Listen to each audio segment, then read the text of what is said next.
Hello everyone, this is Aditi Pal, final year student from AIIMS Nagpur और मेरी NEET में rank 4067 थी और मैं गया बिहार से बिलोंग करती हूँ। तो पिछले बार हमने डाइजेशन एंड एब्जॉर्प्शन चैप्टर के मल्टीपल चॉइस क्वेश्चंस और very short answer type questions किए थे। तो हमने देखा था, सारे ऑप्शंस को एनालाइज किया था और ओवरऑल हमें एक छोटा सा आइडिया हो गया है इस चैप्टर के बारे में कि क्या क्या हमें पढ़ना है और क्या क्या इम्पोर्टेंट है। तो चलिए इसी के साथ हम शॉर्ट आंसर टाइप क्वेश्चंस आज शुरू करते हैं।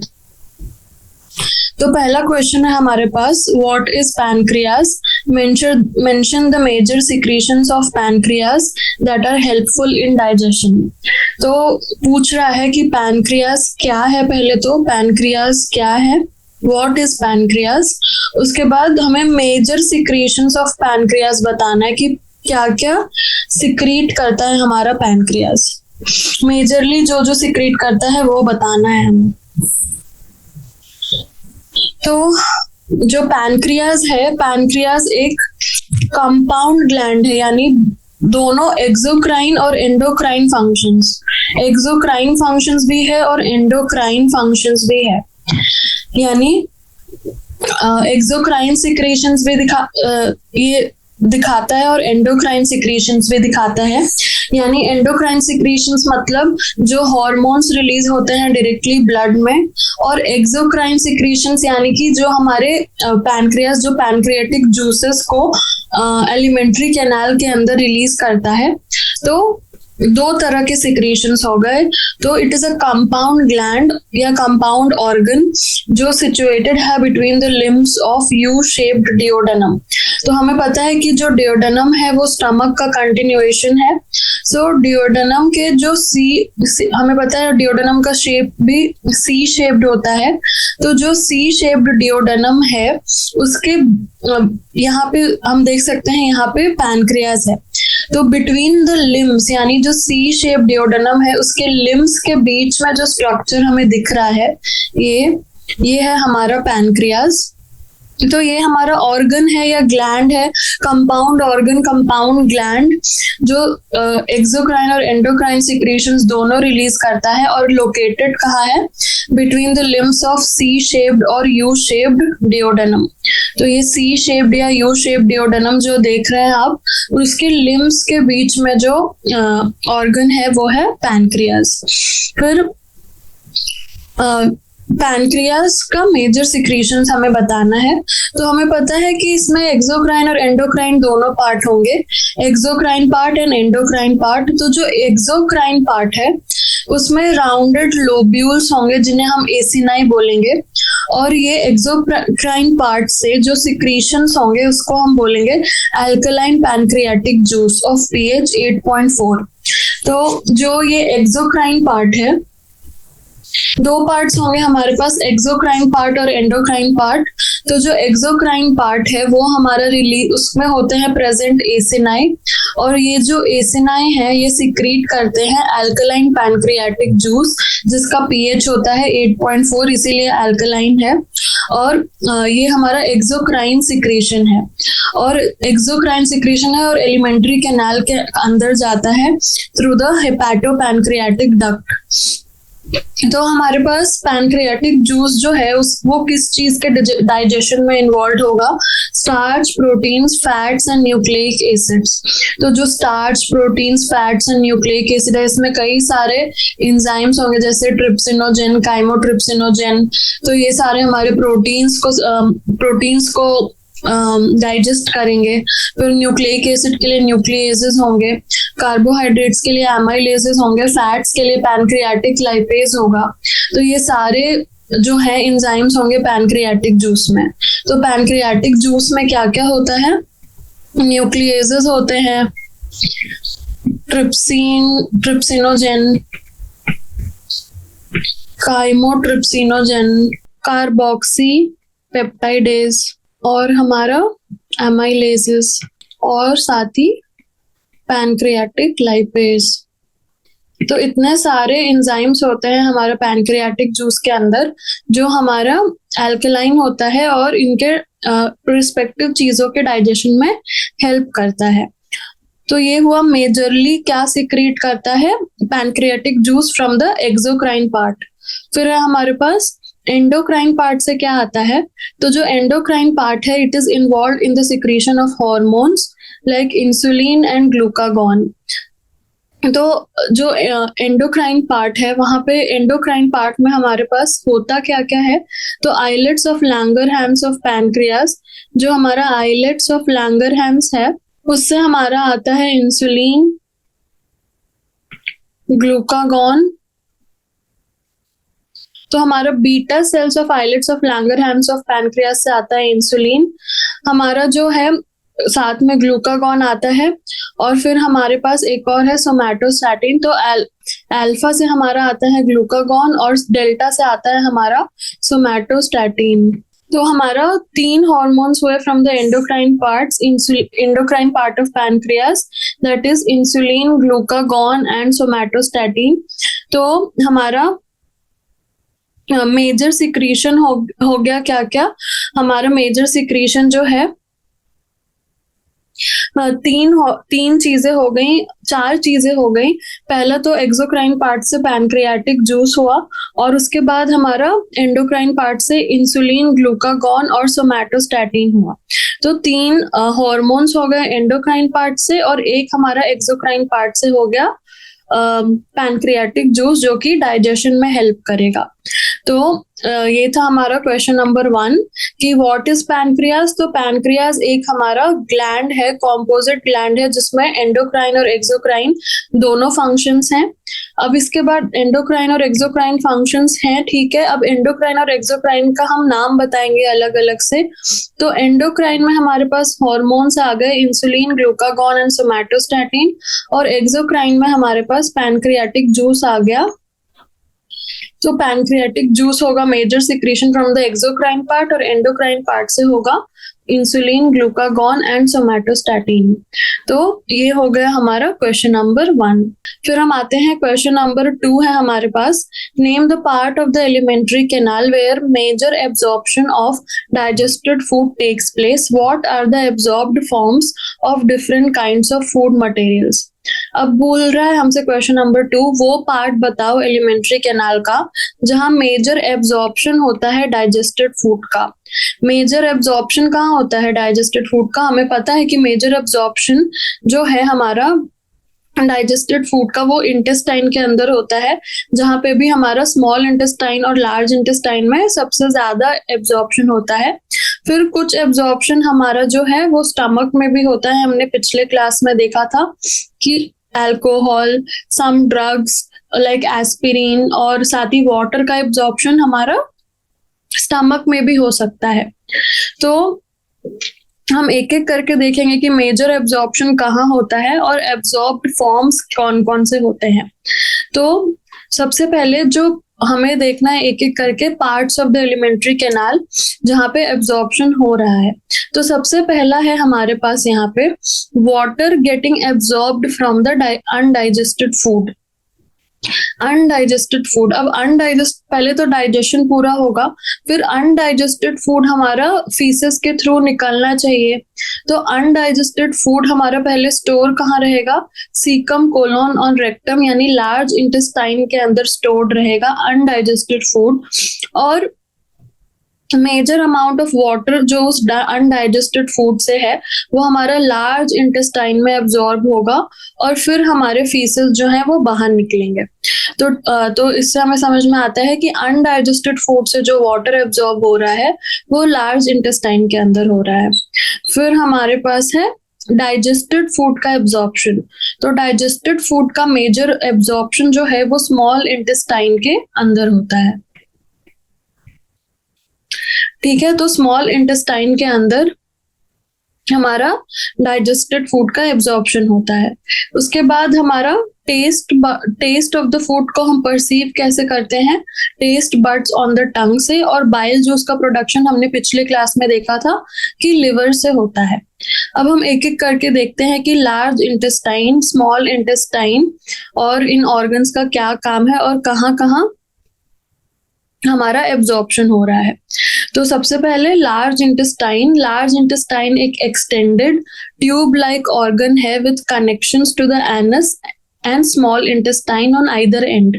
तो लार्ज इंटेस्टाइन कहाँ लाई करता है? पहली बात तो स्मॉल इंटेस्टाइन के बाद आएगा हमारा लार्ज इंटेस्टाइन, और उसके बाद आएगा हमारा लार्ज इंटेस्टाइन से हमारा रेक्टम के बाद एनस आएगा।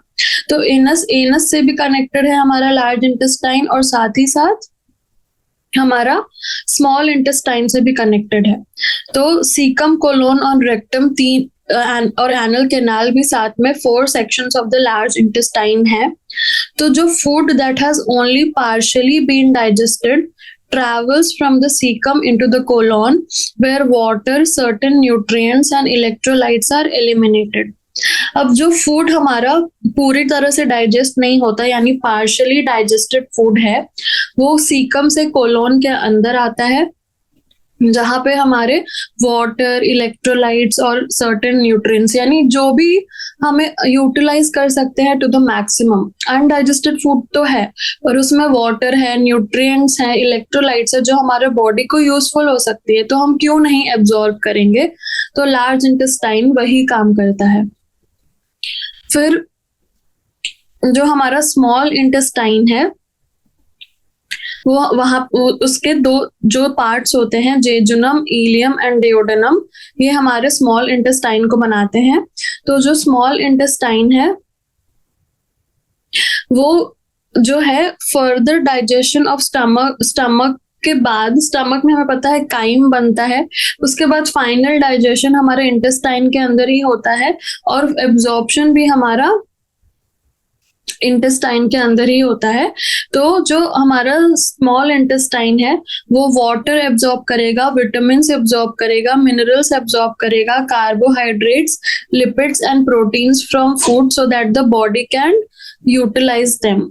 तो हमें पता है जो कार्बोहाइड्रेट्स हैं वो हमारा carbohydrates small units, monosaccharides, disaccharides को मिला के बनते हैं।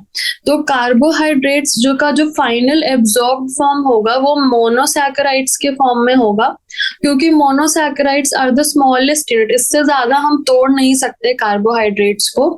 फिर अगर हम आते हैं प्रोटीन्स पे, तो प्रोटीन्स हमारा प्रोटियोजेस और पेप्टोन्स के फॉर्म में एब्जॉर्ब हो जाएगा। तो ये हमारा यहाँ पे हमें पूछ रहा है what are the absorbed forms. तो ये एब्जॉर्ब्ड फॉर्म्स होंगे, ये डायरेक्टली इस फॉर्म में नहीं, मोनोसैकेराइड्स के फॉर्म में एब्जॉर्ब होगा, प्रोटीन्स, प्रोटियोजेस एंड पेप्टोन्स के फॉर्म में एब्जॉर्ब होगा। फिर हम अगर फैट्स का देखें तो हमने देखा था जो मोनोग्लिसराइड्स है, डाइग्लिसराइड्स हैं, वो ब्रेक होते हैं into glycerol plus fatty acids. So glycerol plus fatty acids ये हो जाएगा फैट्स का। तो हमने देखा फैट्स, प्रोटीन्स और कार्बोहाइड्रेट्स जो हैं वो किस फॉर्म में, यानी सिंपलेस्ट फॉर्म में फाइनली एब्जॉर्ब होंगे फ्रॉम द स्मॉल इंटेस्टाइन। ठीक है, तो विटामिन्स, मिनरल्स जो हैं वो एब्जॉर्ब होंगे, साथ ही साथ carbohydrates, lipids and proteins and जो है हमारे पास सिंपलेस्ट फॉर्म्स में स्मॉल इंटेस्टाइन में एब्जॉर्ब होंगे। ठीक है, तो ये था हमारा स्मॉल इंटेस्टाइन और लार्ज इंटेस्टाइन का, कि यहाँ पे जो मेजर एब्जॉर्प्शन ऑफ फूड है वो होता है in the small intestine and large intestine. फिर हमने देखा कि स्टमक जो है वहां पे हमारा स्टमक जो है उसमें जो हमारा वाटर एब्जॉर्ब होता है, सम ड्रग्स लाइक एस्पिरिन और साथ ही अल्कोहल, ये सारी चीजें स्टमक में भी एब्जॉर्ब होती हैं। तो हमने तीन देख लिए। नेम द पार्ट में हमें पहले तो स्टमक से शुरू करना है, फिर स्मॉल इंटेस्टाइन और फिर लार्ज इंटेस्टाइन। ठीक है, तो ये तीनों में मेजरली एब्जॉर्ब होते हैं। एंड एब्जॉर्ब्ड फॉर्म्स की भी बात हमने कर ली कि what are the absorbed forms of different kinds of food materials, ये दोनों ही हमने देख लिया। तो साथ ही हमारा टेस्ट बड्स और लीवर का क्या फंक्शन है, तो टेस्ट बड्स जो हैं गस्टेटरी सेल्स हैं, which are also refer to as taste receptor cells, जो कि टेस्ट बड्स के अंदर प्रेजेंट होते हैं, गस्टेटरी सेल्स। तो सरफेस ऑफ द टंग पे ये सिचुएटेड होंगे, टेस्ट रिसेप्टर्स टंग पे होंगे, साथ ही साथ सॉफ्ट पैलेट और अपर ईसोफेगस, चीक और एपिग्लॉटिस में भी होते हैं। तो ये taste receptors 5 components of taste perception करते हैं, saltiness, sourness, bitterness, sweetness and ये एक हमारा नया आया है यूमामी। तो are detected by these structures. पहले 4 ही थे, अभी 5 हमारे टेस्ट सेंसेशंस आए हैं, तो sweetness, saltiness, soreness and bitterness and umami. तो ये है हमारे टेस्ट रिसेप्टर्स। तो जो हमारा है, हम ऐसा मिसकंसेप्शन है कि various flavours to specific areas of tongue, लेकिन हर part of the tongue can taste all types of, जो हमारा ये 5 कंपोनेंट्स ऑफ टेस्ट परसेप्शन है वो सारे पार्ट्स ऑफ द टंग पे फील हो सकते हैं, पर कुछ डेजिग्नेटेड एरियाज हैं फॉर डेजिग्नेटेड टेस्ट सेंसेशंस। तो सबसे पहले जो फूड होता है वो सलाइवा में डिस्पर्स होता है and comes in contact with these taste buds, और उसके बाद जो हमारे पास हमें टेस्ट का परसेप्शन होता है, और टेस्ट के परसेप्शन के बाद ही हमारा फूड जो है सलाइवा के साथ मिक्स होके बोलस बन के स्टमक, स्मॉल इंटेस्टाइन और लार्ज इंटेस्टाइन में जाता है। फिर हमारा लिवर में हमें पता है बाइल का प्रोडक्शन होता है, और बाइल का प्रोडक्शन और फिर ये बाइल जाके गॉल ब्लैडर के अंदर स्टोर होता है, और उसके बाद जो है हमारे पास बाइल का फंक्शन क्या है, तो बाइल का फंक्शन हमने पिछले क्लास में देखा था, इमल्सिफिकेशन ऑफ फैट्स है। बाइल का फंक्शन है इमल्सिफिकेशन ऑफ फैट्स। तो ये फैट्स इमल्सिफाई होते हैं, फिर हमारे पास ये जो हमारे पास फैट्स हैं वो ब्रेक डाउन होते हैं to form monoglycerides and diglycerides and monoglycerides, और फाइनली ये भी ब्रेक होके ग्लिसरॉल एंड फैटी एसिड्स बनाते हैं। तो ये है हमारा लिवर का काम। तो इसी के साथ हमने देखा, name the parts of alimentary canal where major absorption of digested food takes place, and what are the absorbed forms भी हमने देख लिए। तो ये था हमारे पास क्वेश्चन नंबर 2। अब हम आते हैं, हमारे पास है question number 3, list the organs of human alimentary canal and name the major digestive glands with their location. तो हमें organs of the human alimentary canal को लिस्ट करना है, और उस name the major digestive glands also. तो glands को हमको नेम करना है। तो हमारे पास जो ह्यूमन डाइजेस्टिव सिस्टम है उसके 2 मेन पार्ट्स होते हैं, पहला तो है एलिमेंट्री कैनाल एंड दूसरा है हमारा डाइजेस्टिव ग्लैंड्स। तो एलिमेंट्री कैनाल के क्या क्या पार्ट्स होते हैं, तो एलिमेंट्री कैनाल में क्या क्या पार्ट्स होते हैं, तो पहला होता है हमारा माउथ। हम डायग्राम से देखना चाहें तो सबसे पहले माउथ के थ्रू हम फूड लेते हैं, ये फूड हमारा जाता है माउथ से हमारा फेरिंग्स में। तो pharynx is the common pathway for both food and air. तो फूड हमारा फेरिंग्स के थ्रू फिर जाता है और ईसोफेगस में। Oesophagus is also called as the food pipe. तो फेरिंग यहाँ से कंटिन्यू होता है in the windpipe also, pharynx के बाद लैरिंग्स आता है। तो यहाँ पे जो हमारा एपिग्लॉटिस है वो गार्ड करता है opening of the wind pipe. तो ये हमने कल के क्लास में देखा था। फिर जो ईसोफेगस है वो फूड पाइप है। फिर ईसोफेगस से फूड जाता है हमारे पास स्टमक में, स्टमक से जाता है स्मॉल इंटेस्टाइन में, स्मॉल इंटेस्टाइन से जाता है लार्ज इंटेस्टाइन में, लार्ज इंटेस्टाइन का पार्ट ही है रेक्टम, और फाइनली एनस से जो है हमारा फूड जो है हमारा अनडाइजेस्टेड फूड बाहर निकल जाता है। तो हम देख सकते हैं माउथ से शुरू हुआ, फिर हुआ हमारा फेरिंग्स, फिर हुआ हमारा फूड पाइप और ईसोफेगस, फिर आता है हमारा stomach, small intestine, large intestine, rectum and anus. तो ये है हमारा एलिमेंट्री कैनाल। एलिमेंट्री कैनाल तो हमने देख लिया, सारे पार्ट्स भी नेम कर लिए। तो हमारा ऑर्गन्स ऑफ एलिमेंट्री कैनाल में लिस्ट करना है, तो हम क्या लिस्ट करेंगे, सबसे पहले बक्कल कैविटी या mouth, that leads to pharynx leads to esophagus और food pipe, then comes the stomach, उसके बाद आता है small intestine, large intestine का पार्ट ही है rectum, और finally anus से हमारा feces के थ्रू undigested food feces के थ्रू बाहर निकल जाता है।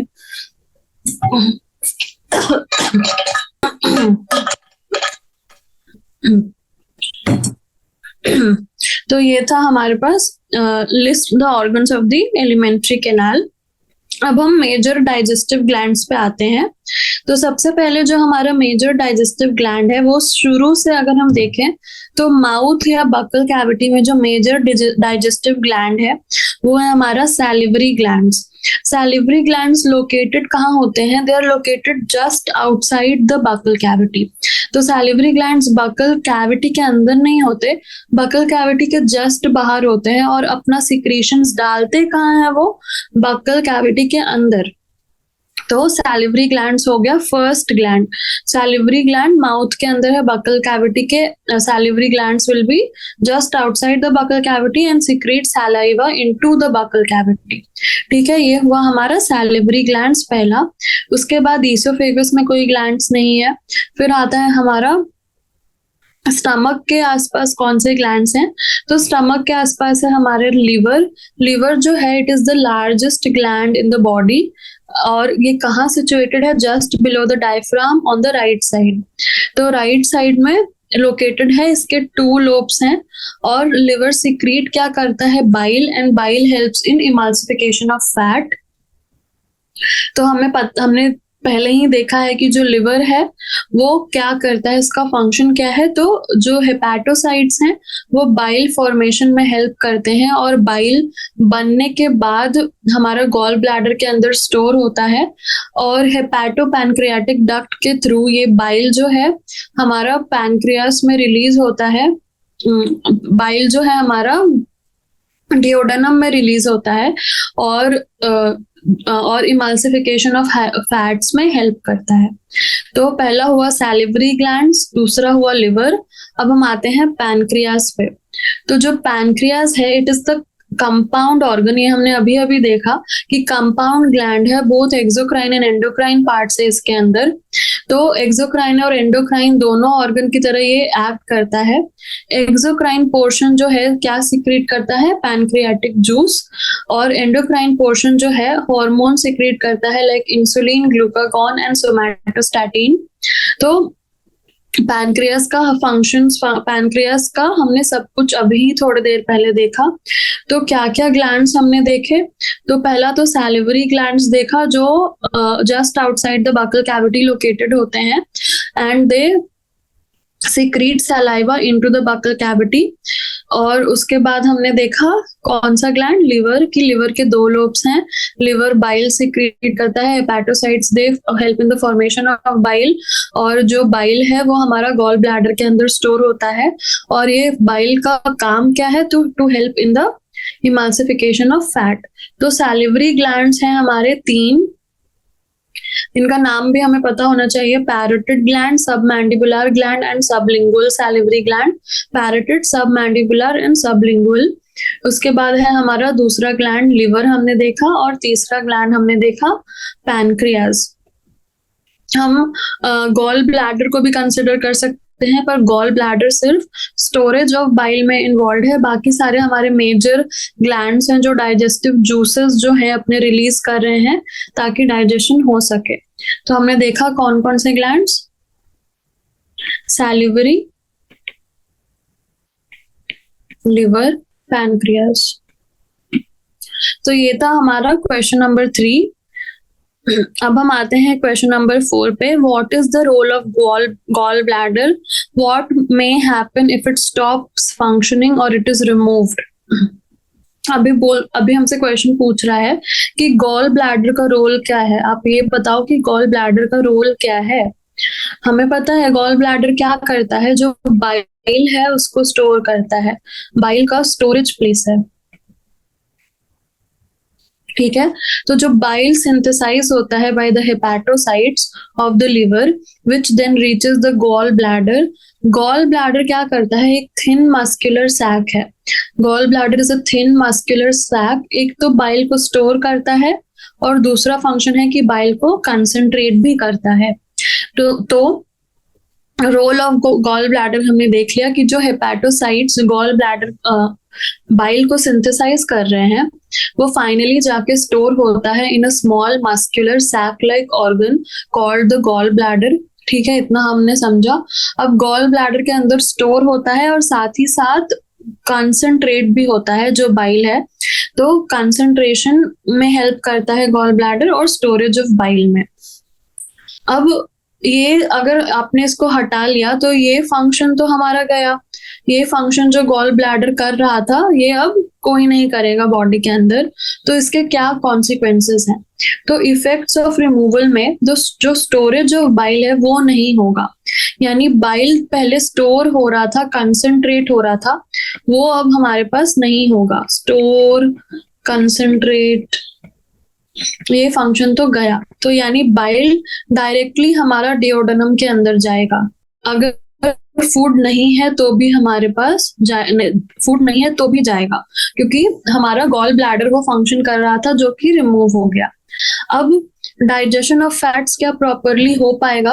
As concentrated bile is not formed, क्योंकि बाइल का कंसंट्रेशन नहीं हो रहा। दो ही वर्ड्स आपको याद रखने हैं, स्टोरेज एंड कंसंट्रेशन। पहला तो स्टोर नहीं हो पाएगा, तो जब चाहे वो डिओडेनम में रिलीज होता रहेगा। दूसरा, कंसंट्रेट नहीं हो पाएगा, तो कंसंट्रेटेड नहीं है तो डाइजेशन ऑफ फैट्स उतना एफिशिएंटली नहीं कर पाएगा जितना कंसंट्रेटेड बाइल करता है। सो इमल्सिफिकेशन जो है वो अफेक्ट हो जाता है, तो डाइजेशन ऑफ फैट जो है वो हैम्पर हो जाता है।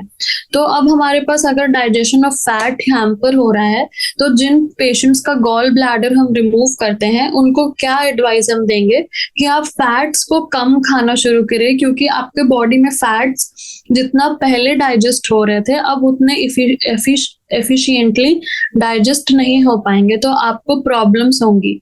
तो इसीलिए जब भी गॉल ब्लैडर का रिमूवल होता है तो डाइजेशन ऑफ फैट्स हैम्पर हो जाता है। फिर हमारे पास activation of lipase will get hampered. तो हमें पता है जो बाइल है वो लाइपेज को भी एक्टिवेट करने में हेल्प करता है। जो हमारे पास है, जो बाइकार्बोनेट आयन है वो हेल्प करता है in the neutralization of acidic pH of the chyme that enters the duodenum from the stomach. This helps pancreatic enzymes to work upon the partially digested food. Absence of bile will hamper this process as well. पहला तो activation of lipase हमने देखा वो hamper हो जाएगा क्योंकि bile उस process में हेल्प कर रहा था। अब दूसरी बात है कि जो बाइकार्बोनेट आयन है वो हेल्प करता है in the neutralization of acidic pH. तो हमें पता है स्टमक से पूरा एसिडिक फूड काइम बन के आ रहा है, उसके बाद हमें न्यूट्रलाइजेशन करना है ताकि हमारा जो पैनक्रिएटिक एंजाइम्स है वो उस पे एक्ट कर सके। तो बाइकार्बोनेट आयन, अगर बाइल नहीं है तो बाइल में हमें पता है कि बाइकार्बोनेट आयन्स होते हैं और साथ ही अल्कलाइन पैनक्रिएटिक जूस भी आ रहा है, तो दोनों मिल के क्या करेंगे, पैनक्रिएटिक एंजाइम्स को वर्क करने में हेल्प करेंगे, neutralization of the acidic pH में हेल्प करेंगे। पर क्योंकि बाइल तो आ ही नहीं रहा है, सिर्फ अकेला पैनक्रिएटिक जूस है, तो जाहिर सी बात है आप ऐसा सोचिए कि दो वर्कर्स कुछ काम कर रहे हैं और अब उसमें से एक जो है एक दिन नहीं आता है, तो एक की एफिशिएंट उतना काम नहीं हो पाएगा जितना दोनों कर रहे थे। तो काम तो होगा, यानी कि जो न्यूट्रलाइजेशन है वो तो हमारा होगा पर उतना इफेक्टिवली नहीं होगा जब हमारे पास बाइल भी था तब हो रहा था। तो ये हमें समझ में आता है कि absence of bile will hamper this process also, जो प्रोसेस है हमारे पास neutralisation of the acidic chyme. ठीक है, तो ये था हमारे पास क्वेश्चन नंबर 4। अब हम आते हैं क्वेश्चन नंबर 5 पे। Correct the statement given below by the right option shown in the bracket against them. तो हमें इन स्टेटमेंट्स को करेक्ट करना है। तो सबसे पहले है absorption of amino acids and glycerol takes place in the small intestine और लार्ज इंटेस्टाइन। तो अमाइनो एसिड्स और ग्लिसरॉल का एब्जॉर्प्शन पूछ रहा है। तो जो हमारे पास ये अमाइनो एसिड्स हैं और ग्लिसरॉल हैं, तो प्रोटीन डाइजेशन का मैंने आपको बताया था, प्रोटीन डाइजेशन का जो एंड प्रोडक्ट होगा वो हमारा अमाइनो एसिड्स होगा। जो हमारा प्रोटियोजेस एंड पेप्टोन्स हैं वो फाइनली हमारे अमाइनो एसिड्स में ही ब्रेक होंगे। Amino acids is the smallest unit जिससे हमारे प्रोटीन्स बनते हैं। तो अमाइनो एसिड्स में ब्रेक होंगे हमारा प्रोटीन, और जो फैट्स है वो फैटी एसिड्स एंड ग्लिसरॉल में ब्रेक होगा। अब ये जो स्मॉलेस्ट यूनिट्स हैं इनका एब्जॉर्प्शन कहाँ होता है, तो हमने देखा था कि सारा मेजर एब्जॉर्प्शन जो है वो स्मॉल इंटेस्टाइन में होता है। तो जो दोनों ग्लिसरॉल और अमाइनो एसिड्स हैं they are absorbed in the jejunum and ileum regions of small intestine. तो जो जेजुनम और इलियम रीजन्स हैं यहाँ पे हमारा ग्लिसरॉल एंड अमाइनो एसिड्स का एब्जॉर्प्शन होता है। तो स्मॉल इंटेस्टाइन में क्या अडेप्टेशन है, हमने पिछले क्लास में भी देखा था कि सरफेस एरिया जो है उसको इंक्रीज करने के लिए है हमारे पास विलाई, और विलाई के ऊपर फर्दर है हमारे पास प्रोजेक्शंस कॉल्ड माइक्रोविलाई, और presence of lacteals and blood vessels है कि तुरंत हमारा जो भी एब्जॉर्प्शन होता है तुरंत हमारा ब्लड स्ट्रीम और लिम्फ वेसल्स में जा सके। तो जो एंड प्रोडक्ट्स हैं absorption of amino acids and glycerol takes place in the small intestine. तो हमें राइट ऑप्शन को करना था, तो ये स्मॉल इंटेस्टाइन होगा। ठीक है, तो small intestine is the correct answer.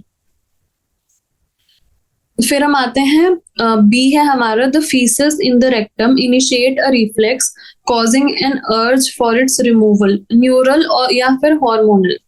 तो जो फीसेस होते हैं रेक्टम में वो कौन सा रिफ्लेक्स को हमारा स्टार्ट करते हैं ताकि हमारा रिमूवल हो पाए? क्या ये हार्मोनल रिफ्लेक्स है? नहीं, कोई हार्मोन तो रिलीज नहीं होता ताकि हम डेफिकेट कर पाए या फीसेस को रिमूव कर पाए। ये न्यूरल रिफ्लेक्स है, ऑफ कोर्स न्यूरल रिफ्लेक्स है। तो फीकल एक्यूमुलेशन जब होता है हमारे रेक्टम में तो उससे न्यूरल रिफ्लेक्स इनिशिएट होता है। तो यानी जैसे जैसे हमारा रेक्टम बढ़ फीसेस से भरता जाएगा, एक्यूमुलेट होते जाएंगे, तो उससे हमारा न्यूरल रिफ्लेक्स जनरेट होगा, और न्यूरल रिफ्लेक्स जनरेट होने की वजह से एनल स्फिंक्टर जो है वो रिलैक्स होगा, और अर्ज होगा हमारा, पहले तो अर्ज होगा रिमूवल का, फिर हमारा एनल स्फिंक्टर रिलैक्स होगा और फीसेस का रिमूवल होगा। There are no hormonal mechanisms in this reflex, it is a neural reflex. तो ये था हमारे पास बी। अब हम आते हैं C, skin and eyes turn yellow in infection of liver. Of course हमने कल देखा था कि अगर लिवर जो है फंक्शन सही से नहीं कर रहा है तो हमारे जो हमारा बाइल है, bile pigments bilirubin and biliverdin, they start accumulating in the blood। तो accumulation के वजह से जो ये स्किन और आइस में हमारा येलोनेस दिखने लगेगा। सो लिवर इन्फेक्शन के वजह से जॉन्डिस हो सकता है, during which bile pigments like bilirubin increase in the blood, और बिलीरुबिन के इंक्रीज होने की वजह से हमारे पास जो हमारा स्किन है और आईज है वो येलो दिखने लगेंगे, जिसे हम जॉन्डिस कहेंगे, जिसे हम जॉन्डिस या पीलिया कहेंगे। तो skin and eyes turn yellow in infection of liver not stomach. फिर है हमारे पास D, rennin is a proteolytic enzyme found in gastric juice in infants और अडल्ट्स। तो रेनिन जो है वो इन्फेंट्स में होता है या अडल्ट्स में? तो rennin is a proteolytic enzyme found in infants not in adults. तो rennin is secreted, rennin secrete कहाँ से होता है आपको यहाँ ध्यान रखना है, ये RENIN नहीं है, ये RENNIN है। RENIN तो हमारा renin angiotensin aldosterone system kidney का पार्ट है। तो ये आपको कंफ्यूज करने के लिए वो स्पेलिंग का भी डिफरेंस दे सकते हैं। तो rennin is secreted by the chief cells of the stomach and helps in the digestion of casein milk protein. तो रेनिन किसका डाइजेशन करवाता है? कैसीन का, जो कि एक मिल्क प्रोटीन है। और रेनिन जो है सिर्फ इन्फेंट्स में देखने मिलता है। So renin is a proteolytic enzyme which is found in the gastric juice in infants, and it helps in the digestion of casein, that is a milk protein. तो ये था हमारे पास रेनिन का. फिर ई है pancreatic juice and bile are released through. तो pancreatic juice and bile हमने इतने बार देख लिया, मेरे मुंह से इतने बार निकला है हेपाटो पैनक्रियाटिक डक्ट. तो जो पैनक्रियाटिक जूस एंड बाइल है, they are released in the duodenum through hepato pancreatic duct. तो जो बाइल है वो सिक्रीट कहाँ से होता है? लिवर से, and it is stored and concentrated in the gall bladder. और कॉमन बाइल डक्ट कैसे बनता है? By joining the cystic duct and the hepatic ducts. तो सिस्टिक डक्ट और हेपाटिक डक्ट को मिला के बन गया कॉमन बाइल डक्ट. और कॉमन बाइल डक्ट नीचे जाते जाते पैनक्रियाटिक डक्ट से मिल जाएगा और बनाएगा हेपाटो पैनक्रियाटिक डक्ट. और ये हेपाटो पैनक्रियाटिक डक्ट जो है फर्दर डिओडेनम में ओपन होगा. तो हमने ये कल भी सेम देखा था, हेपाटो पैनक्रियाटिक डक्ट, बाइल आता है सिस्टिक डक्ट के through from the gall bladder, और फिर हमारे पास कॉमन जो हमारे पास हेपाटिक डक्ट है वो आता है लिवर से, और दोनों मिलके बनाते हैं कॉमन बाइल डक्ट. और ये common bile duct pancreatic duct के साथ मिलके कॉमन हेपाटो पैनक्रियाटिक डक्ट बना लेता है और ओपन होता है इनटू द डिओडेनम. फिर है हमारे पास dipeptides, disaccharides and glycerides are broken down into simple substances in the region of small intestine. Jejunum में हो रहा है या डिओडेनम में? तो जो डिओडेनम है वो तो रिसीव करता है हमारे पास bile juice and pancreatic juice through the hepato pancreatic duct. ये हमने देखा था, अभी हमने देखा. तो जो डिओडेनम है वो लाइंड होता है इंटेस्टिनल ग्लैंड से, और जो हमारे पास यहाँ पे जो है सकस इंटेरिकस, जो हमारा गैस्ट्रिक जूसेस है फ्रॉम द इंटेस्टाइन, उसको बोलते हैं सकस इंटेरिकस. और इसमें हमारा डाइपेप्टाइडेज होता है, माल्टेज होता है, सुक्रेज होता है और इंटेस्टिनल लाइपेज. तो यहाँ पे डिओडेनम में ही सारा ब्रेक डाउन हो जाएगा, और फिर जेजुनम, डिओडेनम, जेजुनम और इलियम यानी फर्दर पार्ट्स में तो हमारा एब्जॉर्प्शन भी तो होना है, सिर्फ डाइजेस्ट तो नहीं करना है हमें. तो डिओडेनम में हमारा सारा सकस इंटेरिकस रिलीज होगा, और तो इसमें क्या क्या होगा? डाइपेप्टाइडेजेस होगा, डाइसैकेराइड्स के लिए हमारे पास माल्टेज, सुक्रेज होगा, और इंटेस्टिनल लाइपेज होगा फॉर फैट्स. तो जो हमारे डाइपेप्टाइड्स हैं, डाइसैकेराइड्स हैं और ग्लिसराइड्स हैं, इनका ब्रेक डाउन होगा इन द डिओडेनम, और फाइनली ये अब्सॉर्ब होंगे इन द जेजुनम एंड इलियम. फिर हम आते हैं, ये था हमारा क्वेश्चन नंबर 5. अब हम आते हैं क्वेश्चन नंबर 6 है हमारे पास. What are the 3 major types of cells found in the gastric glands and name their secretions.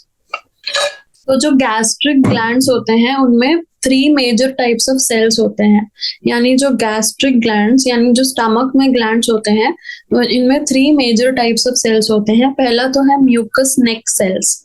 तो first is mucus neck cells. नाम से ही पता चल रहा है कि हमारे पास म्यूकस रिलीज करते हैं ये, और इन्हें हम गॉबलेट सेल्स भी कहते हैं. तो ये गॉबलेट सेल्स का क्या काम है? These cells are present throughout the epithelium of gastrointestinal tract and are involved in the secretion of mucus.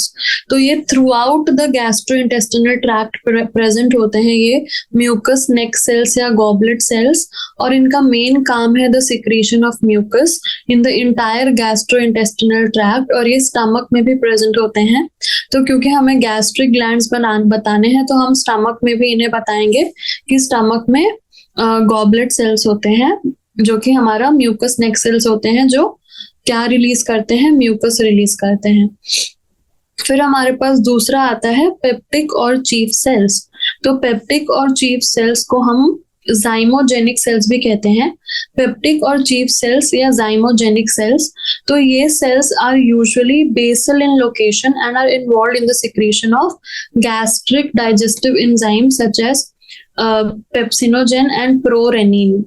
तो हमारे पास मैंने ऐसे याद रखा था कि चीफ सेल सिक्रेट पेप्सिन और रेनिन. पेप्सिनोजेन और प्रोरेनिन जो है हमारे पेप्सिन और रेनिन में कन्वर्ट होंगे.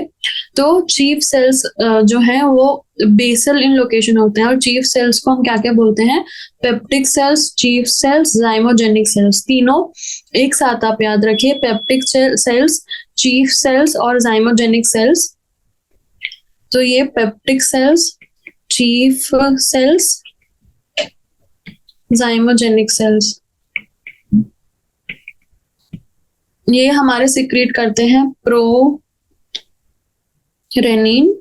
सिर्फ इन्फेंट्स में होगा प्रोरेनिन और पेप्सिनोजेन। ठीक है, तो ये हुआ हमारे सेकेंड टाइप्स ऑफ सेल्स। अब है हमारे पास तीसरे जो है पैराइटल और ऑक्जेंटिक सेल्स। तो पैराइटल और ऑक्जेंटिक सेल्स जो है वो लार्ज होते हैं and they are most numerous present on the side walls of gastric glands. तो जो side walls of gastric glands है वहां पे पैराइटल और ऑक्जेंटिक सेल्स होते हैं and they are involved in the secretion of HCl and Castle intrinsic factor. ठीक है, तो पैराइटल और ऑक्जेंटिक सेल्स, पैराइटल और oxyntic sales, they secrete HCl and Castle intrinsic factor. और जो कैसल इंट्रिंसिक फैक्टर है वो इसेंशियल है, क्यों? For the absorption of vitamin B12 in ileum. यानी कि ये कैसल इंट्रिंसिक फैक्टर है वो हेल्प कर रहा है for the absorption of vitamin B12 in ileum. यानी स्टमक में अगर कोई प्रॉब्लम, तो हमने देखा कि major types of cells found in the gastric glands में हमने पहले देखा कि म्यूकस नेक सेल्स हैं, जिन्हें हम गॉबलेट सेल्स भी कहते हैं। और ये सिक्रीट क्या करते हैं? म्यूकस। क्योंकि हमें पता है स्टमक में तो पूरा एसिडिक इन्वायरमेंट है, आसानी से स्टमक का म्यूकोसा जो है वो इरोड हो सकता है, अल्सर्स हो सकते हैं। तो इसके लिए म्यूकस नेक सेल्स हैं जो म्यूकस रिलीज करते हैं। दूसरा है हमारे पास ऑक्जेंटिक सेल्स। तो ऑक्जेंटिक सेल्स या जिन्हें हम पैराइटल सेल्स भी कहते हैं, ये HCl रिलीज करते हैं और कैसल इंट्रिंसिक फैक्टर रिलीज करते हैं। और तीसरा है हमारा पेप्टिक सेल्स या चीफ सेल्स या जाइमोजेनिक सेल्स, जो हमारा पेप्सिनोजेन रिलीज करेंगे और साथ ही साथ प्रोरेनिन रिलीज करेंगे। तो HCl का क्या काम है? HCl एसिडिक इन्वायरमेंट प्रोवाइड करता है, Castle intrinsic factor helps in the absorption of B12 in the ileum. Then हमारे पास प्रोरेनिन और पेप्सिनोजेन का क्या काम है? तो पेप्सिनोजेन हमारा डाइजेशन में हेल्प करेगा, प्रोरेनिन हमारा मिल्क में जो कैसीन प्रोटीन है उसके डाइजेशन में हेल्प करेगा। और फाइनली म्यूकस, तो हमारा म्यूकस लेयर प्रोवाइड करेगा ताकि स्टमक का म्यूकोसा जो है वो इरोड ना हो। तो ये है हमारा 3 types of cells found in the gastric glands. फिर हमारे पास 7, how is the intestinal mucosa protected from the acidic food entering the stomach.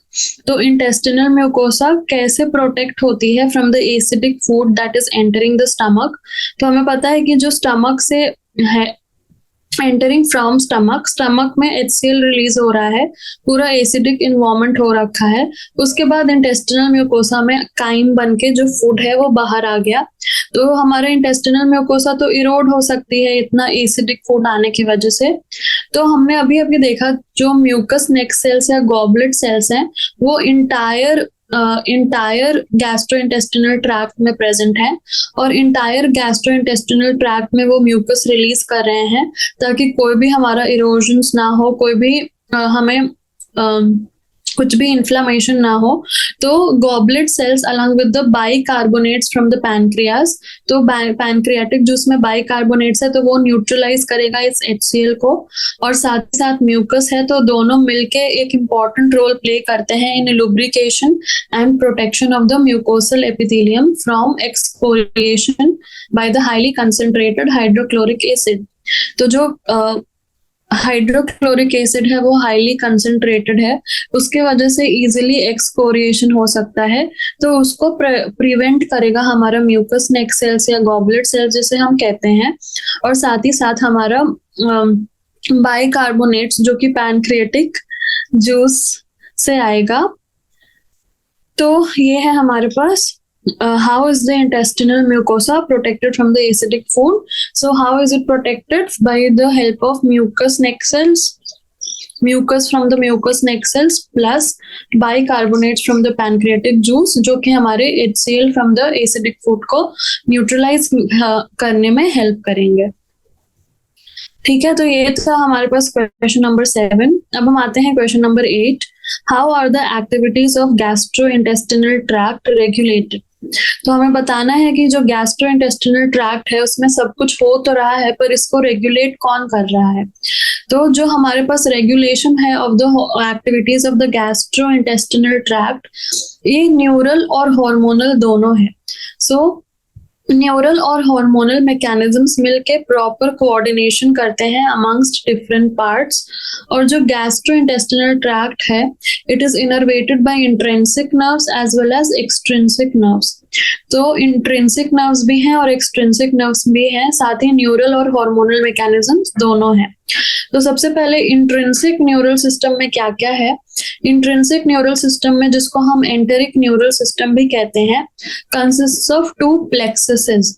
पहला तो मीसनर प्लेक्सस है, दूसरा है हमारा ऑरबैक्स प्लेक्सस। तो मीसनर प्लेक्सस का पहले मीसनस प्लेक्सस का लोकेशन कहाँ है? In the sub mucosa. आप देख सकते हैं मीसनस में कितने सारे एस हैं। तो Meissner plexus is in the sub mucosa, whereas the Auerbach plexus is situated in the muscular layer. Auerbach's होगा मस्क्यूलर में, मीसनर में एस है तो सब म्यूकोसा में। तो जो ये एंटेरिक न्यूरल सिस्टम है, controls most of the gastrointestinal functions like secretion and motility. ठीक है, तो ये था एक्सट्रिंसिक। इंट्रिंसिक, तो इंट्रिंसिक न्यूरल सिस्टम में आता है हमारा प्लेक्सस, और प्लेक्सस में आता है मीसनर प्लेक्सस और Auerbach plexus. Meissner plexus is in the sub mucosa, Auerbach is in the muscular layer. उसके साथ ही होगा extrinsic innervation from the parasympathetic and sympathetic nerves which can modify the activity of intrinsic neural system in response to reflex activity initiated by GIT और from other body parts. तो जो extrinsic innervation है वो control होता है हमारा sympathetic और parasympathetic nervous system से। तो जो ये पैरासिम्पैथेटिक और सिंपैथेटिक सिस्टम है, ये खुद तो वर्क कर ही रहे हैं, साथ ही साथ ये जो है अफेक्ट कर सकते हैं इंट्रिंसिक न्यूरल सिस्टम को भी। डिपेंड करता है कि आपके जीआईटी में क्या अंदर आ रहा है, या फिर आपके बॉडी पार्ट्स जो जीआईटी को इन्फ्लुएंस कर रहे हैं, और इसके वजह से हमारा both intrinsic as well as extrinsic neural mechanisms जो रेगुलेट कर रहा है जीआईटी को, दोनों ही अफेक्ट हो रहे हैं। तो ठीक है, पहला तो हमारा sight, smell and the presence of food in the oral cavity can stimulate the secretion of the saliva through vagus nerve. तो हमारे पास साइट, स्मेल ऑफ फूड है, साइट है, हम कभी भी अच्छा फूड देखते हैं तो हमारे पास सिक्रीशन ऑफ सलाइवा होता है थ्रू द वेगस नर्व। उसके बाद जो गैस्ट्रिक और इंटेस्टिनल सिक्रेशंस हैं, they are also stimulated by neural signals. The muscular activity of different parts of alimentary canal can also be moderated by neural mechanisms, both local and through CNS. तो ये कहना चाह रहा है कि जो साइट, स्मेल ऑफ फूड है, उससे तो हमारा सलाइवेशन होता है, इसके साथ साथ जो हमारा न्यूरल सिग्नल्स हैं वो भी कंट्रोल्स कर सकते हैं हमारे पास जो गैस्ट्रिक एंड इंटेस्टिनल सिक्रेशंस हैं। और muscular activity of different parts of the alimentary canal वो भी मॉडरेट हो सकती है बाय न्यूरल मैकेनिज्म्स। और ये न्यूरल मैकेनिज्म्स बोथ लोकल हो सकते हैं और थ्रू सीएनएस भी हो सकते हैं। यानी इतना सारे फैक्टर्स मिल के जो है वो हमारा गैस्ट्रोइंटेस्टिनल ट्रैक्ट की एक्टिविटी को रेगुलेट कर रहे हैं। तो ये था न्यूरल का जो भी हमने देखा। अब हार्मोनल क्या है? तो जो hormonal control of the secretions है of the digestive juice is carried out by local hormones. तो लोकल हार्मोन्स जो गैस्ट्रिक और इंटेस्टिनल म्यूकोसा में प्रोड्यूस होते हैं वो हमारे रेगुलेट करते हैं हार्मोनल मैकेनिज्म्स को। जैसे कि जो हमारा गैस्ट्रीन है, जो गैस्ट्रीन है वो हमारा स्टिम्युलेट करता है रिलीज ऑफ गैस्ट्रिक जूस। फिर हमारा इंटेरोगैस्ट्रोन है वो प्रिवेंट करता है, inhibits gastric secretion and motility. Secretin जो है decreases gastric secretion. Duocrinin stimulates Brunner's glands.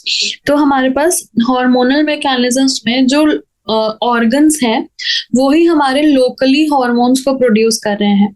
तो ये क्यों हार्मोन्स को लोकली प्रोड्यूस कर रहे हैं?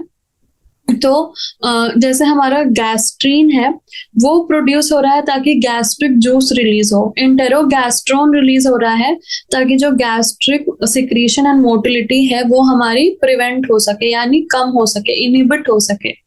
उसके बाद सीक्रेटिन है, वो क्यों रिलीज हो रहा है? तो सीक्रेटिन जो है डिक्रीजेस गैस्ट्रिक सिक्रेशन, यानी गैस्ट्रिक सिक्रेशन को कम करने के लिए रिलीज हो रहा है। साथ ही हमारा डिओक्रिनिन है, वो ब्रूनर्स ग्लैंड्स को स्टिमुलेट करेगा। सो ब्रूनर्स ग्लैंड को स्टिमुलेट करता है डिओक्रिनिन। तो ऐसे हमारा पूरा जो गैस्ट्रो इंटेस्टिनल ट्रैक्ट है उसकी एक्टिविटीज पूरी पूरी हमारे पास रेगुलेटेड है। तो हमने देखा न्यूरल प्लस हार्मोनल मैकेनिज्म्स। तो न्यूरल मैकेनिज्म्स में हमने सिर्फ इंट्रिंसिक नहीं देखा, एक्सट्रिंसिक भी देखा। Intrinsic through plexus, Meissner plexus in submucosa and Auerbach's plexus in muscular layer. उसके बाद ये प्लेक्सस तो इंट्रिंसिक हो गए, अब हमारे साथ हैं एक्सट्रिंसिक भी, जिसमें आते हैं सिंपैथेटिक और पैरासिम्पैथेटिक सिस्टम, यानी जो भी हमारे बॉडी पे इफेक्ट्स होंगे उसका भी इफेक्ट पड़ेगा हमारे नर्वस सिस्टम पे, और नर्वस सिस्टम इफेक्ट करेगा डाइजेस्टिव सिस्टम पे। तो आप देखते हैं जो भी हमारे बीमार लोग होते हैं, या फिर आप किसी बेड रिडन पेशेंट को भी देखिए, उसे अगर कुछ बीमारी है तो उसके डाइजेस्टिव सिस्टम पे भी फर्क पड़ता है, अगर वो एलिमेंट्री कैनाल की बीमारी ना भी हो तो भी, क्योंकि ऐसा स्ट्रेसेस आ रहा है हमारे बॉडी पे। न्यूरल मैकेनिज्म्स जो है वो हमारे सिंपैथेटिक और पैरासिम्पैथेटिक एक्टिविटीज को अफेक्ट कर रहे हैं, वो हमारा इंट्रिंसिक मैकेनिज्म्स को अफेक्ट कर रहे हैं। तो सब कुछ इंटरकनेक्टेड है एक दूसरे के साथ। फिर हमारा था कि साइड स्मेल से हमारा सलाइवेशन होता है। फिर हमारे पास जो न्यूरल सिग्नल्स है उससे गैस्ट्रिक और इंटेस्टिनल सिक्रीशंस जो है वो अफेक्ट होते हैं, और लोकल और सीएनएस दोनों ही जो है अफेक्ट कर सकता है गैस्ट्रिक सिक्रीशंस एंड मोटिलिटी। फिर हमने हार्मोनल मैकेनिज्म्स में कुछ हार्मोन्स देखे। तो हार्मोनल मैकेनिज्म्स में हमने देखा कि गैस्ट्रीन है और इंटेरोगैस्ट्रोन है, सिक्रेटिन है, जो अफेक्ट करते हैं गैस्ट्रिक सिक्रीशंस को हमारे। तो जो भी हार्मोन्स अफेक्ट करेंगे वो हार्मोनल मैकेनिज्म्स में आ जाएंगे। तो इसी के साथ ये था हमारा क्वेश्चन नंबर 8। तो आज हम इतना ही करेंगे, बाकी क्वेश्चंस हम नेक्स्ट सेशन में करेंगे। तो उम्मीद है आपको सब कुछ समझ में आया होगा। मैंने कोशिश की कि हर चीज डेप्थ में एक्सप्लेन करूं। तो ये सारे क्वेश्चंस मतलब आपको पता होना चाहिए डाइजेशन एंड एब्जॉर्प्शन कैसे हो रहा है, कंट्रोल कैसे हो रहा है, ये सारी प्रोसेसेस। तो आप सारे क्वेश्चंस को इजीली सॉल्व कर सकते हैं, और ग्लैंड्स और उनके काम आपको अच्छे से पता होने चाहिए। तो इसी के साथ हम ये सेशन खत्म करते हैं। मिलते हैं नेक्स्ट सेशन में, तब तक के लिए आप पढ़ते रहिए और मेहनत करते रहिए। All the very best.